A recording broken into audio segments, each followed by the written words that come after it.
I moved to the United States in 2008, especially for aviation. At the time, Puerto Rico didn't have a lot of degrees when it came to aviation. So I moved to Dubuque, Iowa in 2008, and I kind of never left the States after that. The transition was hard, going from a tropical island to the Midwest. What inspired that change for me was, again, my mom. She was always saying how she wanted to go on a helicopter ride. Helicopter this, helicopter that, helicopters. Everything we've talked about, sometimes it came up. So that's what slowly started sparking my interest in aviation. So from there, I was like, I need to get involved because I want to make my mom's dream come true. Aviation just became my true love and my passion. I first got involved with WASP. It was a Women in Aviation conference. They were a civilian group of female pilots.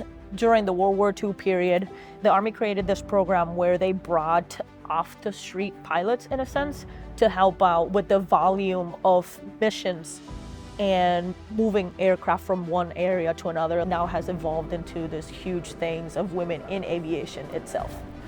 And it happened to be one of the last living WASP members that was talking.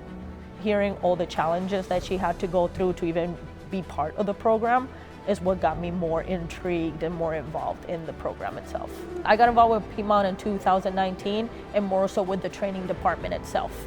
And that is where I've become more involved with the employee resource groups, the ERG, Women in Aviation, and with the wellness champions to help others that are trying to find that little push to better themselves. Lately, a lot more has been happening in the aviation world when it comes to women.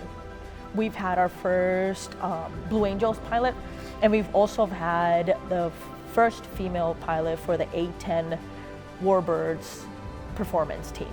So what I believe it has happened is a lot of the challenges that were in World War II are slowly, finally transmitting into now in Women in Aviation, where we've come from you're not supposed to be in aviation, period, to no, we do belong here in aviation too, and anything you guys can do, we've slowly been matching, and if not surpassing, all of the expectations.